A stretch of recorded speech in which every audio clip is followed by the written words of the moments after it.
ಇವತ್ತು ನೋವಾದಂಥ ಟೈಮಲ್ಲಿ ಅವರು ಭಾಳಷ್ಟು ಮಂದಿ ಕೇಳಿದ್ರು, ಏನಪ್ಪ ರಾಮ್ಲೂರು ಪಾರ್ಟಿ ಬಿಟ್ಟು ಹೋಗ್ತೀರಾ ಹಂಗ ಹಿಂಗ ಅಂತ ಹೇಳಿ ನಾನು ಹೇಳಿದೆ. ಪಾರ್ಟಿ ಬಿಟ್ಟುವಂಥ ಪರಿಸ್ಥಿತಿ ಬಂದಂಥ ಟೈಮಲ್ಲಿ ಕೂಡ ಆ ರೀತಿ ಪಾರ್ಟಿ ಬಿಟ್ಟು ಹೋಗೋಂಥ ಪ್ರಶ್ನೆ ಇಲ್ಲ. ಮುಂದಕ್ಕೂ ಕೂಡ ನಾನು ಹೈಕಮಾಂಡ್ ಅವ್ರನ್ನ ನಾನು ಕೇಳ್ಕೊತೀನಿ, ಪ್ರೈಮ್ ಮಿನಿಸ್ಟರ್ಗಳ ಹತ್ರ ಹೋಗ್ತೀನಿ. ಪ್ರೈಮ್ ಮಿನಿಸ್ಟರ್ ಹತ್ರ ಹೋಗಿ ಹಿಂಗೆ ಆಗಿದೆ ಅಂದರೆ, ಯಾಕಂದರೆ ಪ್ರೈಮ್ ಮಿನಿಸ್ಟರ್ ನನಗೆ ವಿಶೇಷವಾಗಿ ಮುಂಚೆಯಿಂದ ಕೂಡ ನನಗೆ ಲೋಕಸಭಾ ಸದಸ್ಯರಿದ್ದಂಥ ಟೈಮಲ್ಲಿ ನಾನು ಎರಡು ಬಾರಿ ಆರು ಬಾರಿ MLA ಇದ್ದಂಥ ಟೈಮಲ್ಲಿ ಕೂಡ ನಾನು ಯಾವತ್ತೂ ಗುಜರಾತಿನ ಮುಖ್ಯಮಂತ್ರಿ ಆದಂಥ ಟೈಮಲ್ಲಿ ಕರ್ನಾಟಕ ಬಂದಂಥ ಟೈಮ್ ನಾನೇ ಅವ್ರ ಜೊತೆಲಿ ಇರ್ತಾಯಿದ್ದೆ. ಸುಮಾರಿಗೆ ಈ ಉತ್ತರ ಕರ್ನಾಟಕದಲ್ಲಿ ಎಲ್ಲೇ ಪ್ರವಾಸ ಮಾಡಲಿ ನರೇಂದ್ರ ಮೋದಿಜಿಯವ್ರ ಜೊತೆಲಿ ನಾನೇ ಅವ್ರ ಜೊತೆಲಿ ಎಸ್ಕಾಟ್ ಮಾಡ್ತಾ ಎಲ್ಲ ವಿಚಾರಗಳಲ್ಲಿ ನಾನು ಅವ್ರ ಜೊತೆಲಿ ಪ್ರಯಾಣ ಕೂಡ ಮಾಡಿದ್ದೀನಿ. ಜೊತೆಲಿ ನನಗೆ ಎಲ್ಲೇ ಕಂಟ್ರಿಗಳು ಭಾಳ ಗೌರವವಾಗಿ ಮಾತಾಡಿದೆ. ಅಂಥವ್ರ ಹತ್ರ ನನ್ನ ವಿಶ್ವಾಸ ಕಳಿಸ್ಕೊಳಕ್ಕೆ ನನಗೆ ಇಷ್ಟ ಇಲ್ಲ.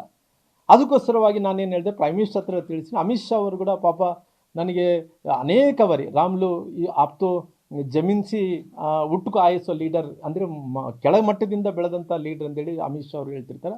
ಇನ್ನು ರಾಜನಾಥ್ ಸಿಂಗ್ ಅವರು ನನಗೆ ಒಂದು ರೀತಿ ಅಂದ್ರಿಗಿನ ನಮ್ಮ ಮನೇಲಿ ಯಾವ ರೀತಿಯಲ್ಲಿ ಹಣ್ಣವ್ರು ನೋಡ್ಕೊತ ಆ ರೀತಿ ನಿತಿನ್ ಗಡ್ಕರಿ ಅವರು, ಪ್ರಕಾಶ್ ಜಾವಡೇಕರ್, ಸುಷ್ಮಾ ಸ್ವರಾಜ್ ಇಲ್ಲ ಎಲ್ಲರೂ ಕೂಡ ಆಲ್ಮೋಸ್ಟ್ ನನಗೆ ಗೊತ್ತಿರೋಂಥ ಕ್ಯಾಬಿನೆಟ್ ಮಿನಿಸ್ಟ್ರುಗಳಲ್ಲಿ ಹತ್ತತ್ರ ಎಲ್ಲರೂ ಕೂಡ ಬೇಕಾದಂಥವ್ರು ಇದ್ದಾರಪ್ಪ. ಅವ್ರು ಎಲ್ಲರೂ ಕೂಡ ತಿಳಿಸ್ತೀನಿ.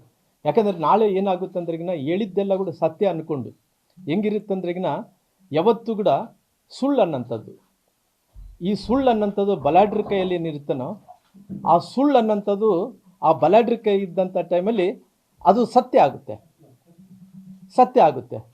ಯಾವತ್ತೂ ಈ ಬಲಾಢ್ರ ಅಲ್ಲಾರ್ದಂಥವ್ರ ಕೈಯಲ್ಲಿ ಸತ್ಯ ಇದ್ದರೆ ಅದು ಸತ್ಯನೇ ಸುಳ್ಳಾಗುತ್ತೆ.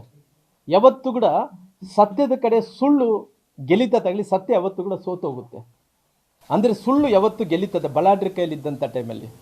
ಸತ್ಯ ಏನಿದೆ ಬಲಾಢ್ರ ಇಲ್ಲಾರ್ದಂಥ, ಶಕ್ತಿ ಇಲ್ಲಾರ್ದಂಥ, ಹೀನವಾದಂಥ ಜನರ ಜೊತೆಲಿ ಅಸತ್ಯ ಅನ್ನೋದು ಸುಳ್ಳಾಗುತ್ತೆ. ಯಾವತ್ತೂ ಕೂಡ ಸತ್ಯ ಮತ್ತು ಸುಳ್ಳಿನ ಬಗ್ಗೆ ನಾವು ನೋಡಿದಂಥ ಟೈಮಲ್ಲಿ ಸುಳ್ಳು ಬಲಾಢ್ರ ಜೊತೆಲಿದ್ದಂಥ ಟೈಮಲ್ಲಿ ಗೆಲ್ಕೊಂತಾನೆ ಬಂದಿದೆ, ಸತ್ಯ ಯಾವತ್ತೂ ಕೂಡ ಸೋಲ್ಕೊಂತಾನೆ ಬಂದಿದೆ. ಭಾಳ ಉದಾಹರಣೆಗಳು ನಾವು ನೋಡಿದ್ವಿ.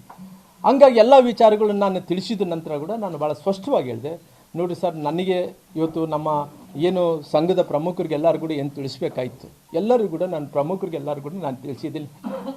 ನಾನು ಮತ್ತೆ ಪಾರ್ಟಿಯ ಹೈಕಮಾಂಡ್ ನಾಯಕರು ಯಾರ್ಯಾರು ತಿಳಿಸ್ಬೇಕಾಯ್ತು, ನಾನು ಯಾರ್ಯಾರು ಕಮ್ಯುನಿಕೇಷನ್ದಲ್ಲಿ ಬಂದಾರೋ ಆ ಕಮ್ಯುನಿಕೇಷನ್ ಬಂದಂಥವ್ರು ಎಲ್ಲರೂ ಕೂಡ ನಾನು ತಿಳಿಸೋಂಥ ಕೆಲಸ ಕೂಡ ನಾನು ಮಾಡಿದ್ದೀನಿ.